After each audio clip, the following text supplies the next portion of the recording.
바로 본문이 이어지겠습니다.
어제 보고 또 봅니다.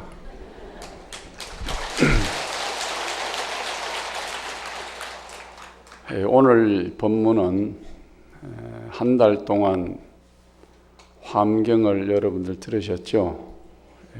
그걸 좀 점검도 하고 또 저도 한 말씀 좀 드리는 걸로 오늘 본문을 시작하도록 하겠습니다.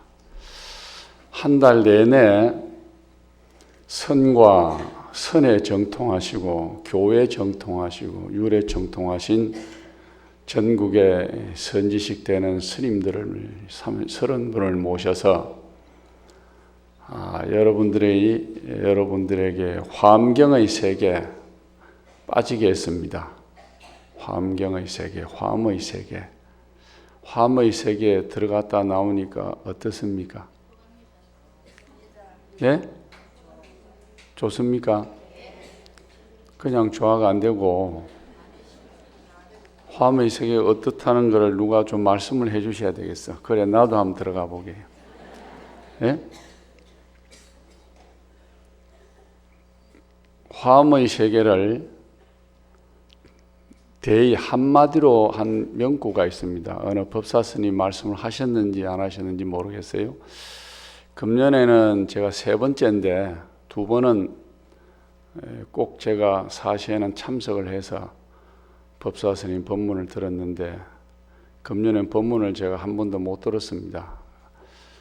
저번에도 10월 초하루 법회도 제가 법상에 못 올라오고 서가지고 여러분들에게 법문을 드렸는데 좀 시원찮은 데가 한 군데 있어서 그랬습니다.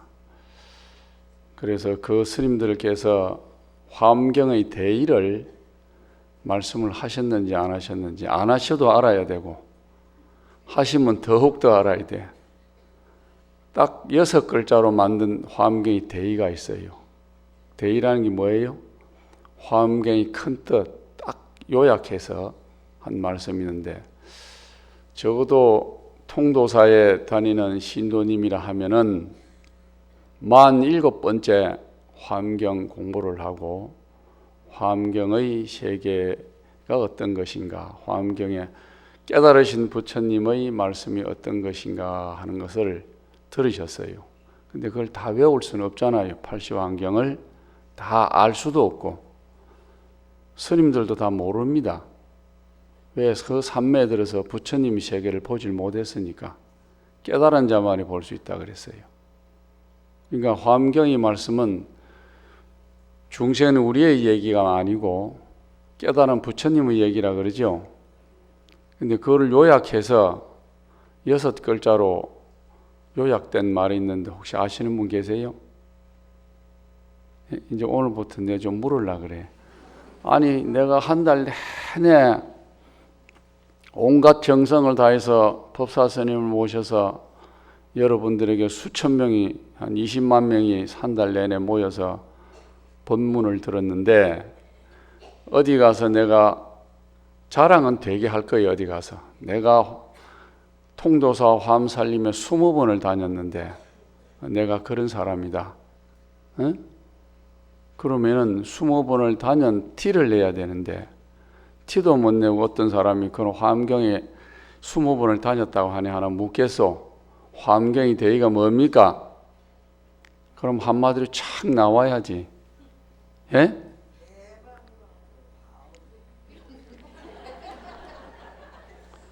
오늘 읽어드릴 테니까 이거는 꼭 잊어먹으면 안 됩니다. 그건 아예 외워야 돼. 명일심 외우세요. 명일심 통만법. 이제 명자를 돌아갈 귀자라도 합니다. 그러니까 명일심으로 하나 통일합시다. 명일심 통만법. 이게 무슨 얘기냐? 일심을 한 마음을 밝혀서 일체의 만법을 전부 다 통합한다. 화엄경이 무슨 법문이에요? 부처님이 깨달으신 법문이죠. 그럼 뭘 깨달았어요? 마음을 깨달았잖아요. 마음을 보셨다 이 말이에요. 견성했다 이 말이에요.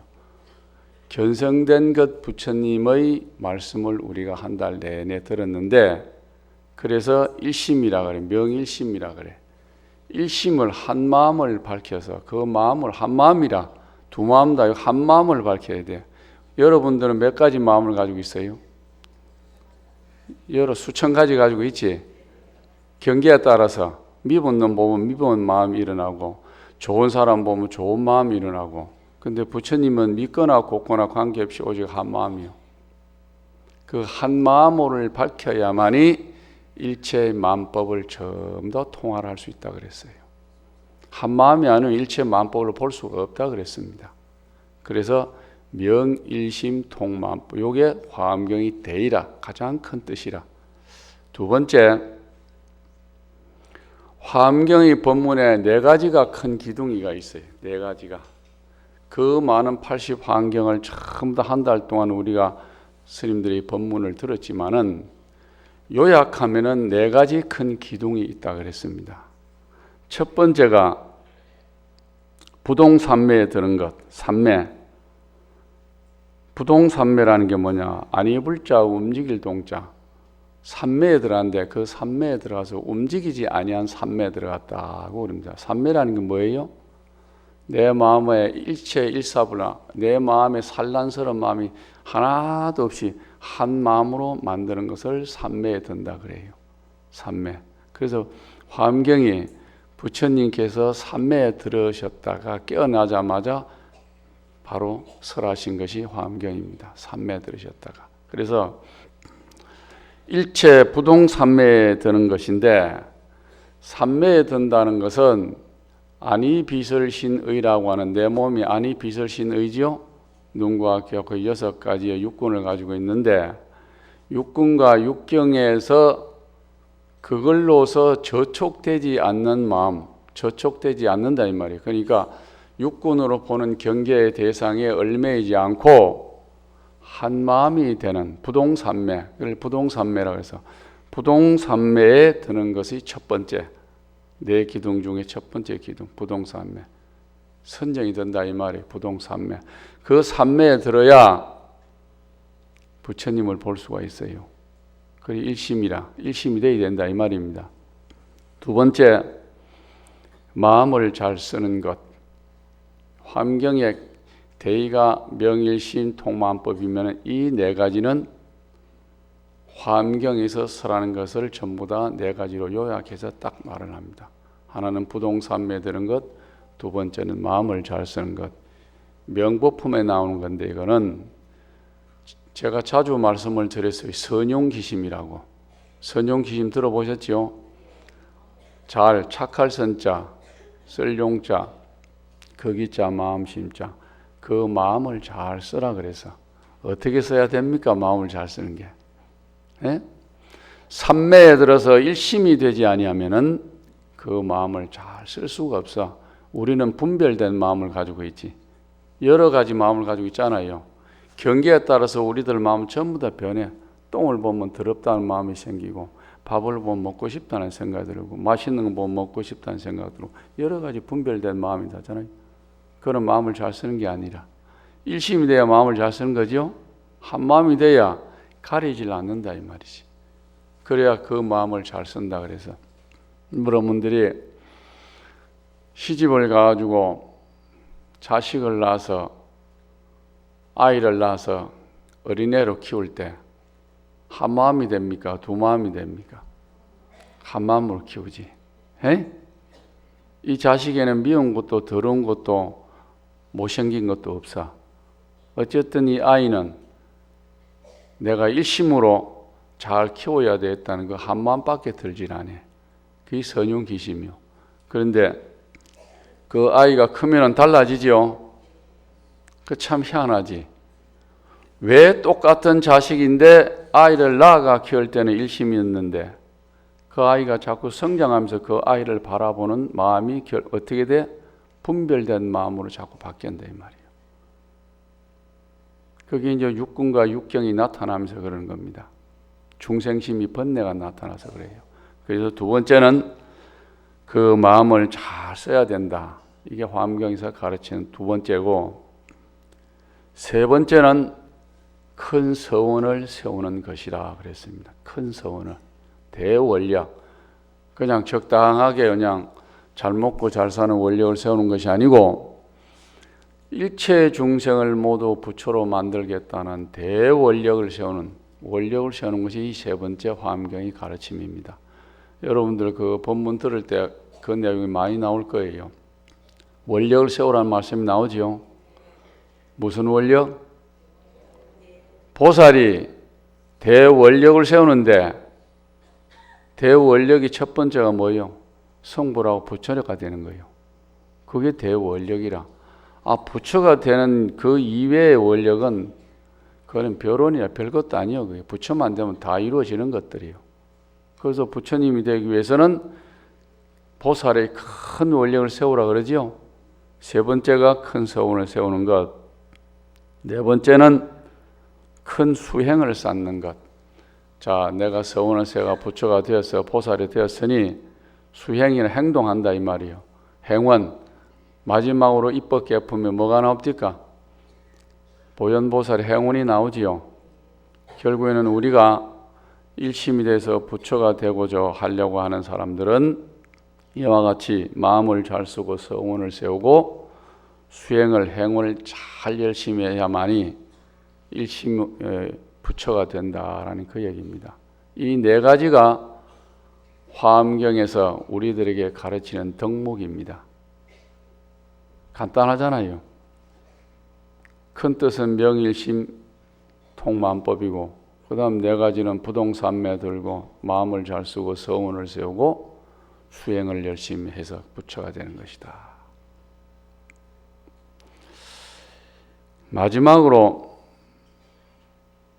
똑같은 얘기인데 다른 말이라. 화엄경이 사구계가 있어요.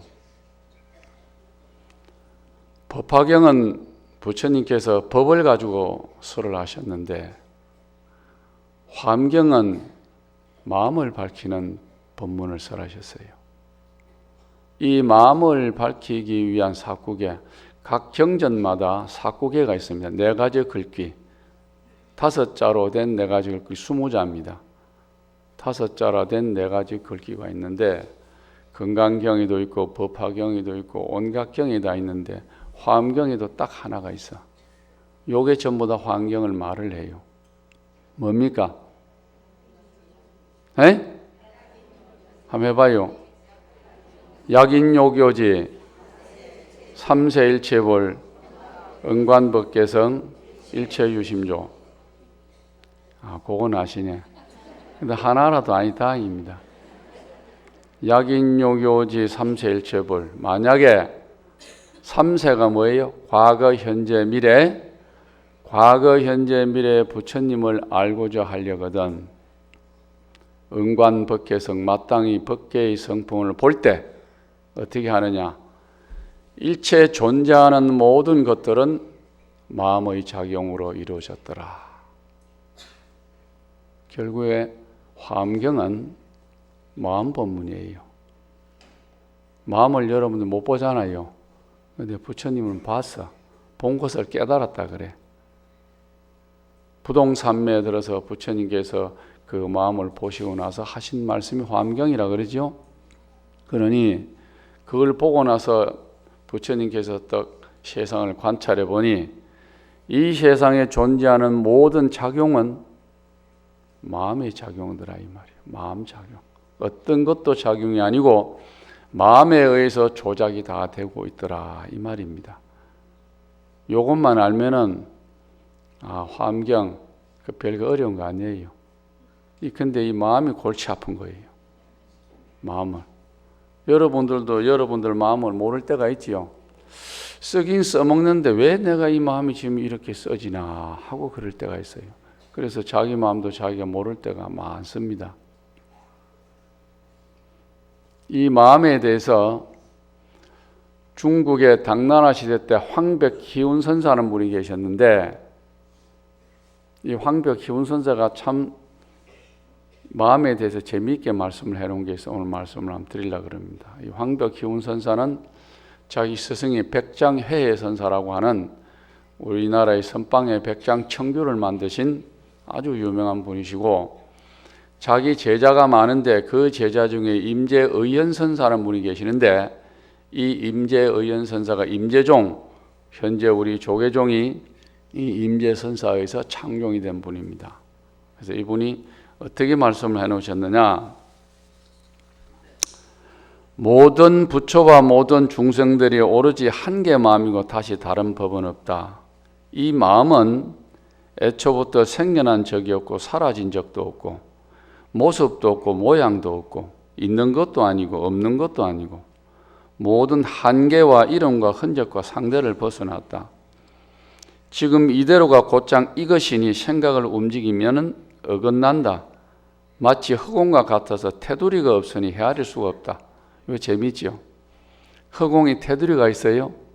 없잖아. 우리 설법들은 테두리가 있어요, 없어요?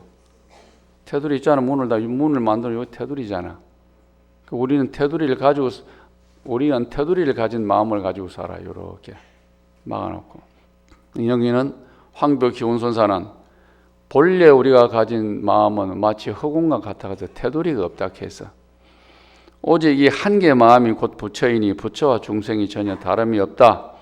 다만 중생은 모습에 집착해서 밖으로 구하고 모습에 집착해서 구할수록 더욱 잃는다 해서 부처로 하여금 부처를 찾게 하고 마음을 가지고 마음을 잡으려 하니 아무리 오랜 세월이 지나더라도 끝내 얻을 수 없다.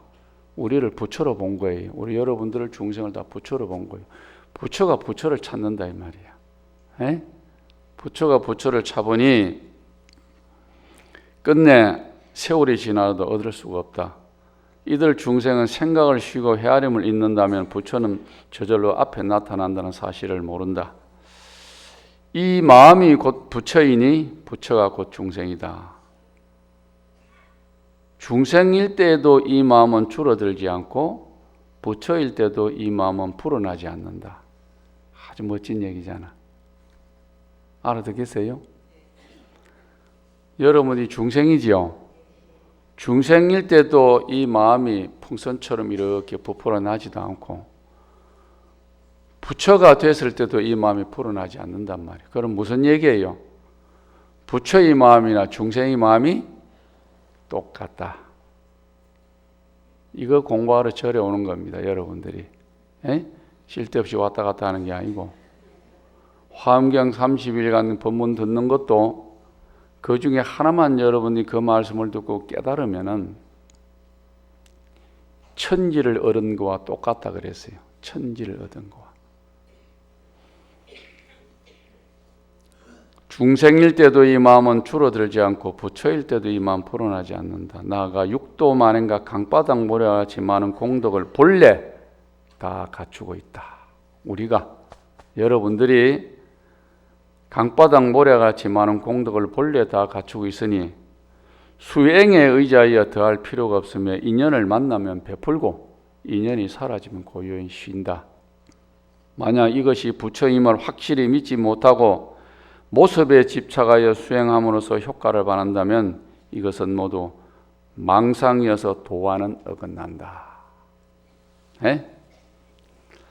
자, 이와 같이 황벽기운선사가 아주 쉬운 말로 이 마음이라는 것은 어떤 것인가, 중생의 마음이 부처와 다를 바가 없다는 것을 갖다 명확히 말씀을 하셨어요.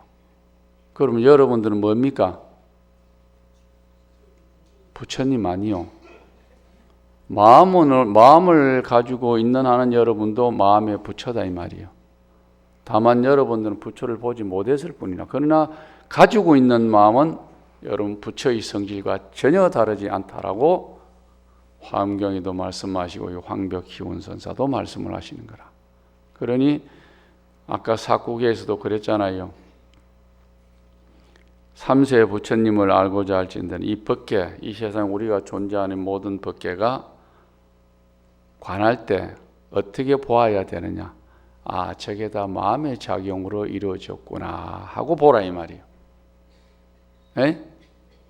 근데 마음이라는 게 여러분들이 눈에 보질 못하잖아. 근데 제가 그런 말을 한번 했는데 화엄경에 나오는 말씀을 보지는 못하는데 알 수는 있어요. 어떻게 알아? 어떻게 알아요? 여러분들이 눈과 귀와 코와 혀와 생각으로 만들어내는 것들이 그게 다 마음의 작용이죠. 일체 유심주로 했잖아요. 마음으로 다 만들어내서 조작하는 것들이 전부 다 마음이다 이 말이에요.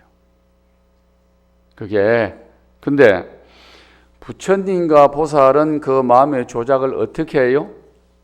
부처님과 보살은 마음의 조작을 어떻게 남을 괴롭힙니까? 괴롭히지 않으네. 남의 상처를 줍니까? 상처를 안 줘. 이유 없이 서원을 가지고 불보살의 서원을 가지고 일체 중생을 전부 다 고통으로부터 건지겠다는 대원력을 가지고 그 마음을 쓰고 있다 이 말이에요. 그런데 여러분은 어떻게 써요? 마음을 쓰긴 쓰지. 왜 마음을 모른다 해?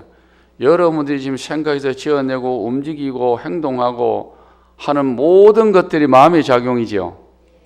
근데 그 마음의 작용을 중생은 어떻게 쓰고 있어? 욕망에 의해서 쓰고 있다 이 말이에요. 욕망, 망상으로 쓰고 있다 이 말입니다. 그 차이예요. 부처와 중생이 마음을 쓰는 게 그 두 가지야. 간단해요. 근데 화엄경에서 이 황벽 기운선사는 마음을 어떻게 쓰라 그랬습니까? 에?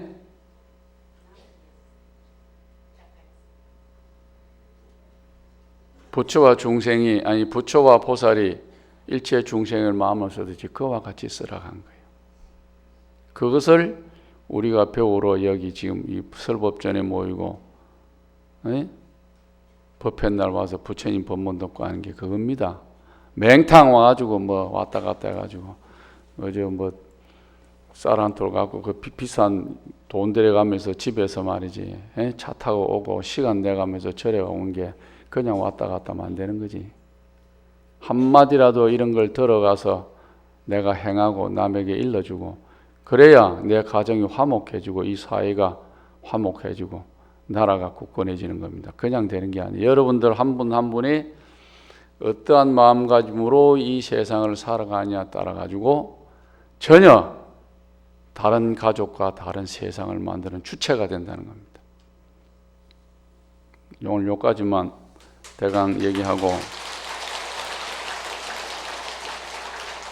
오늘 12월 초하루지요.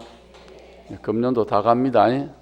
자, 금년도 다 가고 여러분들 한 해 살았던 살림을 점검을 한번 해야 돼. 점검을. 옛날에 산골짜기에 깊은 산골짜기에 한 수행자가 있었어요. 한 수행자가 열심히 수행을 하는데 마을에서 보니까 이 스님이 너무너무 열심히 수행을 하니까 고마워서 그냥 그 스님에게 쌀도 갖다 주고 먹을 음식도 갖다 주고 옷도 갖다 주고 늘 한 거예요. 근데 하다 보니까 이제 한 사람 두 사람씩 자꾸 이제 떨어지는 거예요. 이제 한참 하다 보니까 힘도 들고. 그런데 오직 한 사람, 한 이쁜 여인이 있었는데 이 여인만이 유일하게 끊임없이 이 스님에게 공양물을 올리고 늘상 보살펴 드리고 그랬다 이 말이죠.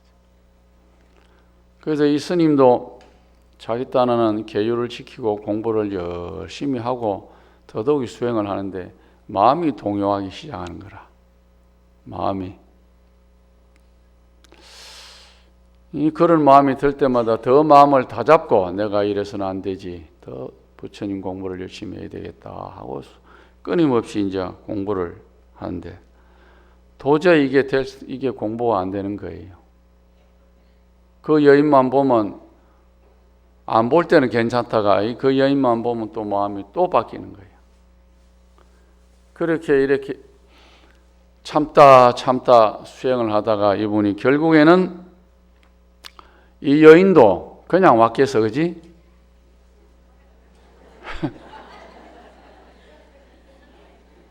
그러다가 이만 마음이 맞아져 버렸어. 맞아져 가지고 이 스님이 결국 그 여인의 유혹을 이겨내지 못하고 막 계율을 파게 됐어요. 계율을 어기고 난 뒤에 돌아서 보니 너무 후회가 되는 거라. 너무 후회가 돼. 그렇잖아요. 사랑은 한순간이잖아. 그래요, 안 그래요? 근데 말해요. 에? 몰랐지. 그게 한순간인 줄 몰랐지. 그래서 이 스님이 그 후회를 하다 못해가지고 이제 미치광이가 됐어. 그래서 막 빼가벗고 가사를 빨빨 막 흘러들이고 그냥 돌아다니면서 그냥 막 미친 짓을 하는 거야. 그러면서 마을에 돌아다니면서 뭐라고 그러느냐. 도둑이야, 도둑이야 하고 막 외치고 다니는 거야. 도둑이야, 도둑이야. 그래 마을 사람들이 하도 이상해서 스님이 무엇을 갖다가 도둑을 당했길래 도둑이야, 도둑이야 그렇습니까? 번뇌의 도둑에게 내가 이제껏 수행한 모든 것을 다 빼앗겨 버렸다. 번뇌의 도둑에게. 예? 그 번뇌를 이겨내지 못한 거야. 이 번뇌는 모든 걸 다 하는 거예요. 전부 다 통합해서 욕망의 번뇌에서 헤어나지 못해서 내가 이제껏 수행한 것을 다 뺏겼다. 그래서 그 마을 사람들에게 자기의 죄를 참나 낱낱이 전부 다 고백을 한 거예요. 이 스님께서 눈물을 흘리면서. 그래서 이 마을 사람들이 스님 그러면은 여기서부터 어느 쪽으로 가면은 아주 덕이 높은 깨달음을 성취한 성자가 있는데 그 성자에게 가면은 스님의 번뇌를 씻어줄 것입니다. 꼭 그랬다 이 말이에요. 그래서 어떻게 하면 내가 이 죄를 씻을 수 있을까 해서 스님이 그 성자를 찾아갑니다. 그 성자에게 자기가 일어난 일들을 전부 다 고백을 해요. 고백을 하니까 이 성자가 내가 자네가 지은 번뇌의 죄를 씻어줄 테니 내 시킨 대로 하겠느냐? 하겠습니다. 그러니까 이 성자가 자기가 사는 운막 옆에다 구덩이를 파요. 구덩이를 확 파주고 거기다 나무를 갖다가 재놓고 불로 질러. 그러니까 불이 엄청나게 탈 거 아닙니까? 저 구덩이로 들어가면 너의 번뇌의 죄가 다 씻어질 것이다. 그러니 스님이 확 뛰어 들어갑니다. 뛰어 들어가는데 성자가 마지막 손을 딱 잡아요. 너의 번뇌의 죄는 이미 다 소멸되었다. 앞으로는 네가 그 번뇌를 생각하지 말고 씻어진 번뇌로서 더 열심히 수행을 하라 하고 그 죄를 참회하게 합니다. 그 벌벌 그래 타는 불에 뛰어든다는 게 쉽게 해서 여러분들 못 뛰어들겠지? 그대로 살고 싶지? 자, 이 얘기를 제가 왜 이 말씀을 드리느냐?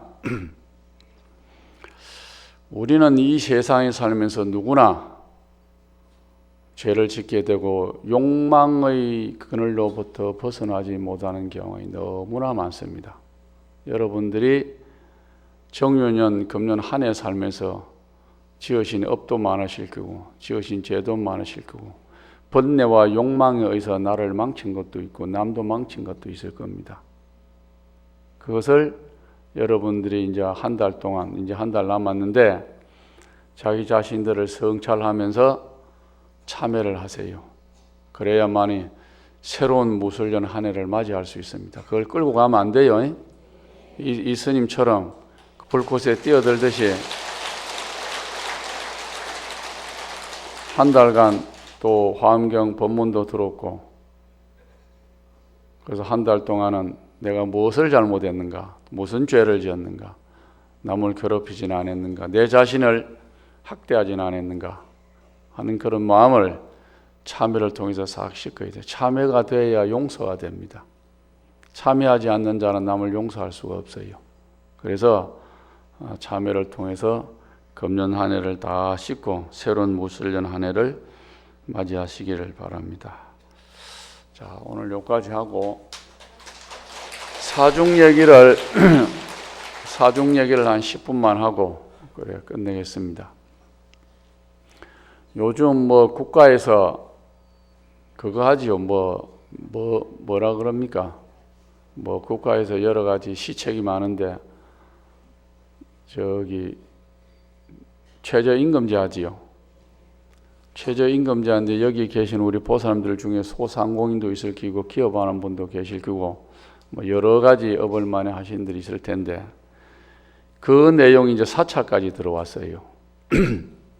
사찰도 사업장입니다. 그러니까 우리가 종무원들이 한 102명 정도 되는데 제가 종무원들이 신행단체가 한 500여 분 되고 불교대학이 한 600명 지금 우리가 다니고 있는데 신행단체가 이제 봉사를 하시는 분들이죠. 한 우리가 12개 단체가 있는데 그분들이 예를 들어서 화엄살림 때나 기타 모든 불사에 도량 곳곳에 봉사를 하시는 분들이 있습니다. 그분들이 아니면은 이 도량을 참으로 움직이기가 힘듭니다. 그걸 다 돈으로 다 아니면 노블해서 해야 되는데 그분들이 전부 다 곳곳에서 봉사를 해줌으로 살아가는데 그분들이 하지 못하는 업무가 있는데 그분들은 다 우리가 채용을 해서 정식 직원으로 채용을 해서 사찰을 운영해야 되는데 그분들이 약 102명이 정도 됩니다. 그런데 이분들을 최저임금제로 해서 이분들이 다시 월급을 주면 1년에 6억 정도가 더 들어가요. 6억이. 그러니까 생각해 보세요. 하루 8시간 근무, 5일째 근무, 한 달 하면 196만 원이요. 그걸 적용해서 보면 우리 절에 보면은 우리가 뭐 8시, 9시 출근해가지고 5시 퇴근하는 데 아니잖아요. 어떤 부서는 새벽 3시에 일어나고 채공 고양주들은 저녁 7시, 8시 자고 또 어떤 데는 9시 출근하는 데도 있고 전부 다 달라요.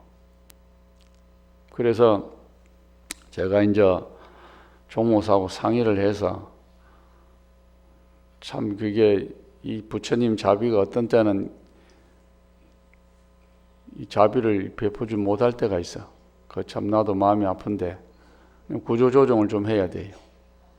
구조조정을 하면 한 10명 정도 또 구조조정을 해야 되고 나머지 분들은 근로계약서를 작성을 해서 합의를 해야 돼. 그러니까 이게 참 내가 주지하면서 이런 일을 하니 참 별짓을 다 한다 싶기도 하고 예? 이게 이제 사회 기업도 아니고 무슨 그 회사도 아닌데 회사와 기업과 똑같이 적용을 받는 거예요. 그래서 어차피 이제 개인별로 근로계약서를 써서 요즘 뭐 시간대로 하면 돈을 많이 줘야 되니까 휴식 시간을 많이 줘야 된다대? 예? 참네. 휴식 시간도 줘야 되고 하루 이제 일하는 시간을 갖다 몇 시까지 몇 시 일한다는 거 합의를 해야 되는 거라. 어떻게 1년에 6억을 다 줄 수가 없어요. 사찰 형편 가지고. 그게 전부 다 늘어나니까 돈이. 그래서 이제 물론 정부가 저소득자, 소득이 적은 사람에게 소득을 더 줘서 생활이 잘 되게끔 하는 참 그 취지는 좋은데 이걸 조금 점진적이고 점차적으로 해서만 좋았을까? 또 상황에 따라서 다 곳이 다른데 사업장이 그런 것도 염려를 좀 했으면 좋았을 텐데 일괄적으로 법을 하나 정해놓고 다 똑같이 적용을 하니까 사찰도 이런 어려움이 앞으로도 계속 올 겁니다. 그래서 줄여서 했는데도 한 2억 정도가 어쨌든 뭐 저희가 최저임금제는 무조건 보장을 해줘야 되니까 제가 이 말씀을 왜 드리냐 여러분들 좀 알고 계셔야 돼요. 어떤 분들이 그래, 저래 전부 다 봉사 다 하는데 저래도 저 봉사하는 분들 아닙니까? 봉사하는 분들이 아니에요. 전부 다 임금을 다 줍니다. 이거 좀 알고 계셔야 된다니까. 그래도 1년에 한 2억 정도가 더 오버가 돼서 추가가 돼서 그분이 되는데 그거는 내가 어쨌든 다른 걸로 아껴가지고 또 어떤 분은 그래 스님 기도비를 올립시다. 등값을 올립시다. 또 관람료를 올립시다. 올리면 아무도 안 온다. 에? 그래서 내가 안 올린다 해서 안 올리고 다른 데서 좀 더 지금 사회도 좀 어렵잖아요. 사실은 어려운 건 아니에요. 예전보다 우리가 너무 잘 사는데 그래도 어렵다고 하니 제가 올리지는 않는다 했습니다. 하여튼 내가 참을 때까지 참다 그랬어요. 그래서 2억 정도는 다른 곳에서 우리가 조금 절약을 해서 그들하고 신도님들에게 절대 부담을 줘서는 안 된다. 이제 그렇게 결론을 내렸습니다. 그래서 여러분들이 그런 사정을 잘 아시고 혹시 절에 와서 뭐 물을 쓴다, 무엇을 쓴다 뭐 하더라도 여러분들이 많은 이해를 좀 그래 부탁드리고 또 곳곳에 지금 그 직영상가가 우리가 열 몇 군데가 되는데 그런데 가시더라도 조금 불편하시더라도 이해를 해서 그분들에게 상처가 되지 않도록 그렇게 잘 다니시면은 곳곳에 그래 좋겠습니다. 그런가 하면은 또 하나는 이제 종교세라고 있지요. 스님들도 이제 세금 냅니다. 근데 뭐 미약해요. 그래 큰 거는 아닙니다. 큰 거는 아니지만은 저도 내야 된다고 봅니다. 돈 생기면 내야지 다 국민인데. 근데 이제 궁극적 목적은 국가가 이제 스님들보다는 이제 기독교를 만약 겨냥을 한 것 같아요. 거기에는 소위 그 대형 교회 담임 목사 정도가 되면은 1년 연봉이 7억이나 8억이나 됩니다. 여러분들 모르지? 담임 목사 같으면 굉장합니다. 큰 교회는. 그리고 보통 뭐 이렇게 이제 그 소위 처음에 좀 시골에 조그마한 교회 같으면 그거는 먹고 살기도 힘들지만 사찰도 마찬가지예요. 내가 주질 않은데 지금 산골짜기 절에는 안 갈라 그래요. 이미 신도가 하나도 없어. 내가 밥에 먹고 내가 기도하고 내가 살아가야 돼. 이미 그런 시대에 들어왔고 무종교 시대에 우리가 들어왔어. 작년 3월 갤럽 조사에서 56%가 무종교 시대에 우리나라가 무종교인이랍니다. 56%가 5천만 중에서 56%가 종교가 없는 사람이에요. 46%가 이제 나눠서 다닌다 이겁니다. 그래서 이미 이제 종교가 없어도 내 행복을 내가 찾아갈 수가 있다라고 하는 시대에 우리가 들어왔기 때문에 이제 사찰뿐만 아니고 어떤 종교도 이제 그렇게 쉽지를 않습니다. 그러다 보니까 이제 작은 사찰들은 아주 운영하기가 그렇게 힘이 듭니다.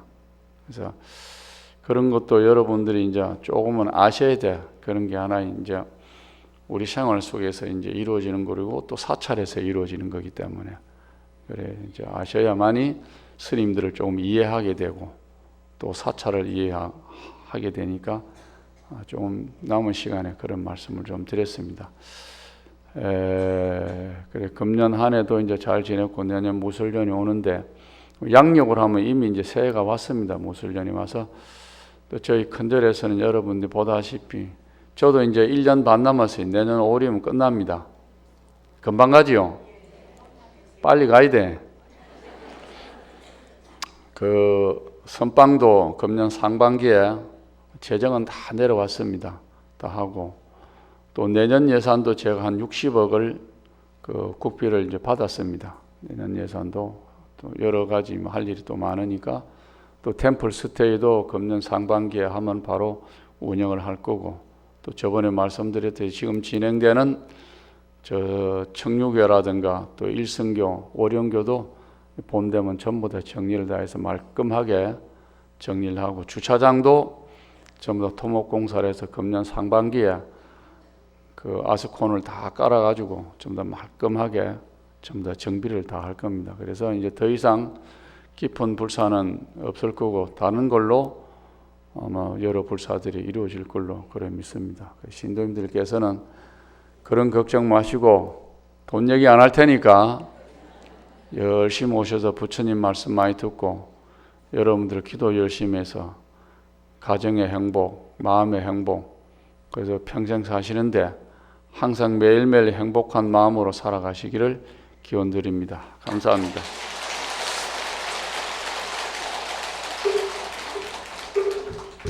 나무 영산